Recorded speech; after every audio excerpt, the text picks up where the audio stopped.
Telepraca. Telepraca. Coraz bardziej popularny sposób świadczenia wykonywania pracy. W większości przypadków lubimy pracować w domu. Ale czy telepraca ma wyłącznie zalety? Dzisiaj o zaletach i wadach telepracy. Zapraszam.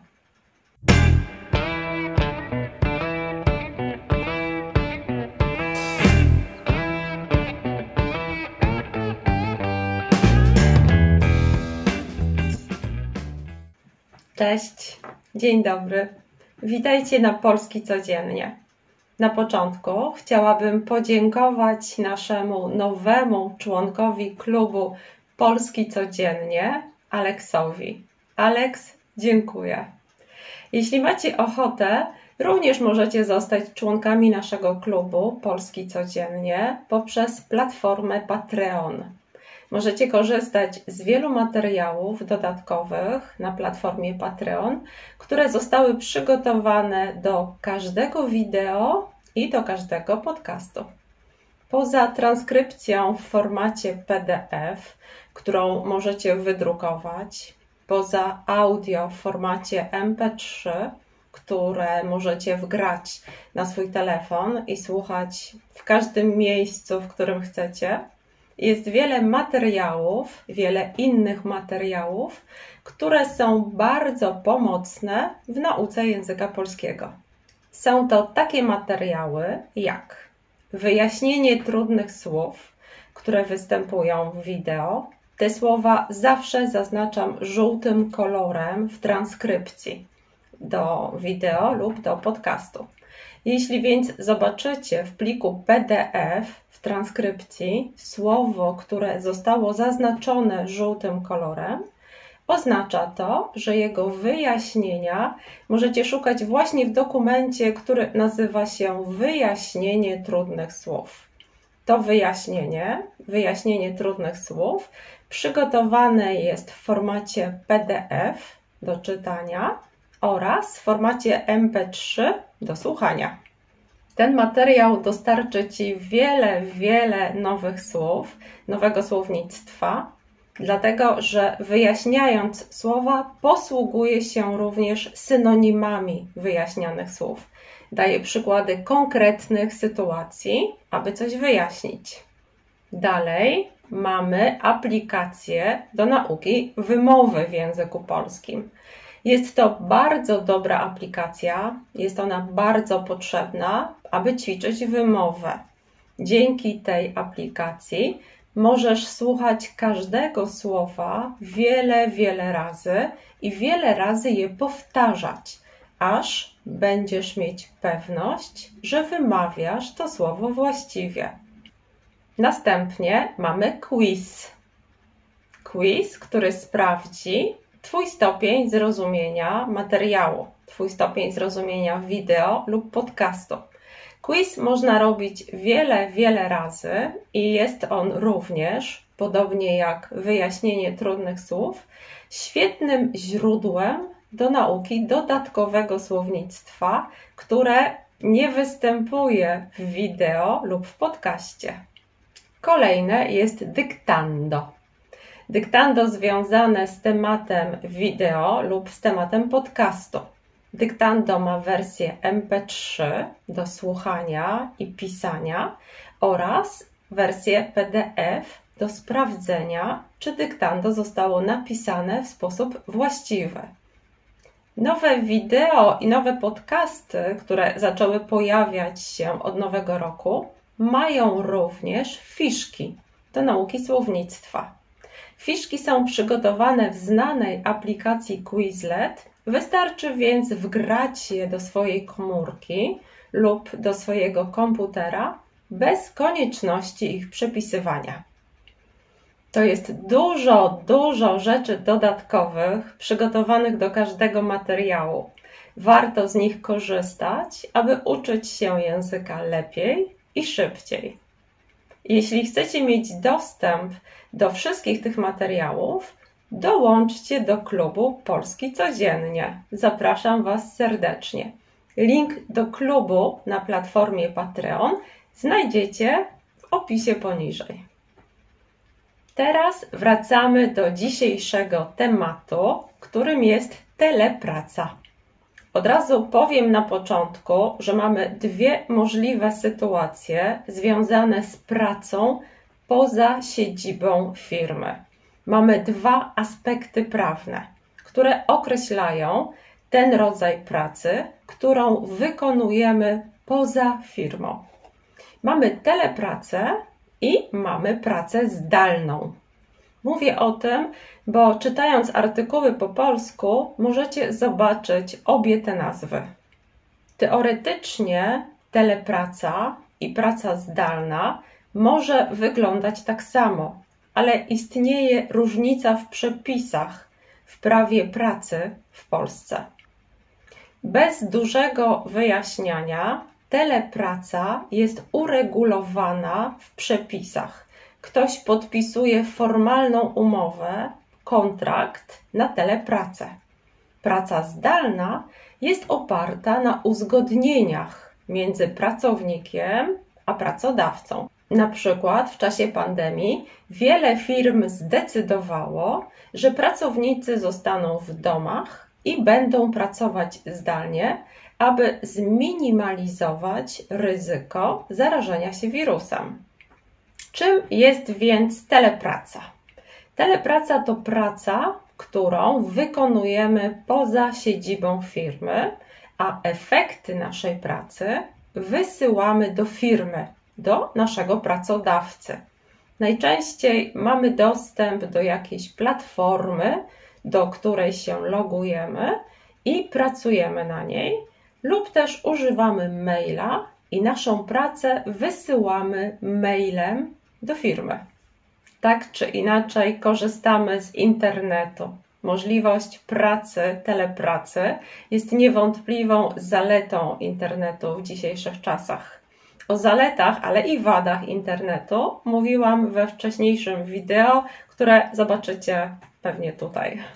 Telepraca to marzenie wielu osób, którym się wydaje, że prościej jest pracować w domu niż fizycznie chodzić do pracy. Na pewno telepraca ma wiele pozytywnych aspektów i na nich skupię się na początku. Jakie więc zalety ma telepraca? Po pierwsze, możesz pracować w miejscu, które sobie wybierzesz. Dla wielu osób będzie to dom, dla innych jakiś pokój lub małe biuro w biurowcu blisko domu. Jeśli ktoś pracuje w domu, może tę pracę łączyć z czynnościami domowymi. Może pracować i jednocześnie gotować obiad. Może włączyć pralkę i zrobić pranie. Może włączyć zmywarkę i umyć naczynia. Może wyjść na chwilę na spacer z psem.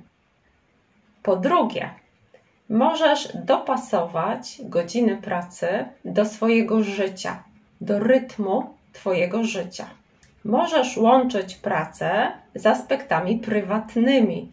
Na przykład możesz wyskoczyć na godzinę do siłowni albo na zakupy. Możesz zawieźć dziecko do przedszkola i wrócić do pracy. Po trzecie, telepraca to większa wydajność. Dla niektórych ludzi oczywiście. Łatwiej skupić się w domu niż w biurze, gdzie zawsze coś się dzieje. Dzwonią telefony, ktoś wchodzi, ktoś wychodzi, ktoś rozmawia głośno. Wiecie, jak jest w biurze. W domu jest cisza, spokój, łatwiej jest się skupić w domu i ci ludzie w domu właśnie pracują bardziej efektywnie. Dla takich ludzi telepraca to duży plus. Po czwarte, mniej czasu przy kawie. Gdy jesteś w domu, a nie w pracy, nie tracisz czasu na pogawędki przy kawie, na spotkania z kolegami z pracy, etc. Oczywiście nie zawsze jest to czas stracony, ale niewątpliwie jest to jakaś część dnia mniej produktywna dla nas. Po piąte, telepraca oszczędza czas i pieniądze przeznaczone na dojazd do pracy. Nie stoimy w korkach, nie wydajemy pieniędzy na benzynę albo na bilety. Bez dojazdów do pracy i z powrotem nasz dzień jest dłuższy. Okej, to są zalety telepracy. Czy zawsze jednak jest tak dobrze? Nie zawsze. Okazuje się, że telepraca ma również wady. Jakie są to wady? Po pierwsze i chyba najważniejsze, praca miesza nam się z życiem prywatnym. Jeśli możemy ugotować zupę w czasie pracy, możemy również pisać służbowe maile w czasie kolacji z rodziną. Często trudno jest nam wyznaczyć granice między życiem prywatnym a życiem zawodowym. Pandemia spowodowała, że te granice prawie przestały istnieć. Szef pisze do nas maila o 20 z jakimś pytaniem na jutro, więc my czujemy się zobowiązani odpowiedzieć mu teraz, już o tej 20, bo przecież wiadomo, że przeczytaliśmy maila i wiadomo, że on oczekuje odpowiedzi. Po drugie, druga wada. To, co było zaletą telepracy, czyli mniej czasu przy kawie, może być niestety również jej wadą.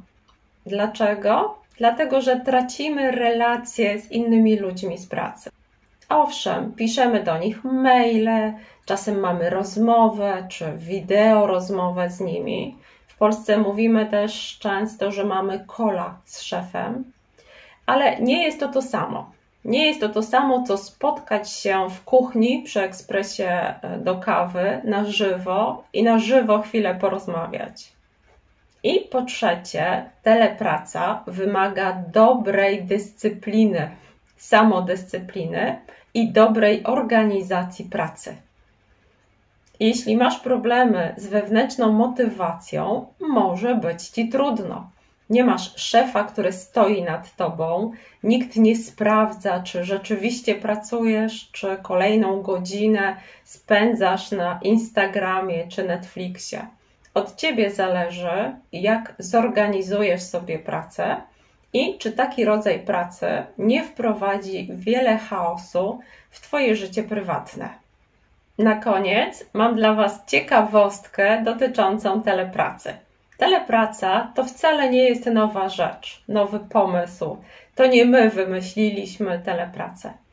Pojęcie telepracy wprowadził do świadomości ludzi i do biznesu amerykański inżynier i naukowiec Jack Niels uwaga, w 1973 roku. Niels, który uczestniczył między innymi w wielu projektach NASA, zauważył, że kłopotliwe dojazdy pracowników do pracy można zastąpić ich pracą w domu, co stawało się zresztą coraz bardziej możliwe dzięki rozwojowi technologicznemu. W latach 70. wielu Amerykanów wyprowadziło się na peryferia i ich dojazdy do pracy powodowały gigantyczne zatory komunikacyjne, korki. Na podstawie obserwacji i prac Nielsa stworzono pojęcie telepracy, którą stopniowo wdrażano w życie. Wtedy Amerykanie mieli do pracy głównie telefony. My dzisiaj dysponujemy nieograniczonymi zasobami internetu. Tak więc z telepracą żyjemy już kilkadziesiąt lat. Ja osobiście bardzo lubię pracować w domu i nie mam z tym problemu. Na pewno jest to związane ze specyfiką mojej pracy. Ja nie muszę mieć wielkiego zespołu ludzi, nie muszę mieć spotkań marketingowych z robieniem burzy mózgu, tworzeniem strategii, etc. Poza tym jestem dobrze zorganizowana i mam to coś, co nazywam imperatywem wewnętrznym. Jestem dla siebie najbardziej surowym szefem. Wiecie, jest termin, jest deadline, trzeba pracować. Powiedz, jak Tobie żyje się z telepracą, jeśli masz takie doświadczenia. Czy uważasz, że to błogosławieństwo, czy przekleństwo raczej? Jeśli znasz inne wady albo inne zalety, których dzisiaj tu nie wymieniłam, napisz koniecznie w komentarzach. Dziękuję za Waszą obecność dzisiaj. Przypominam o klubie Polski Codziennie na platformie Patreon. Zapraszam Was do zapisywania się do tego klubu i korzystania z dodatkowych materiałów do nauki języka polskiego. Naprawdę warto. Życzę Wam wspaniałego dnia. Buziaki. Cześć.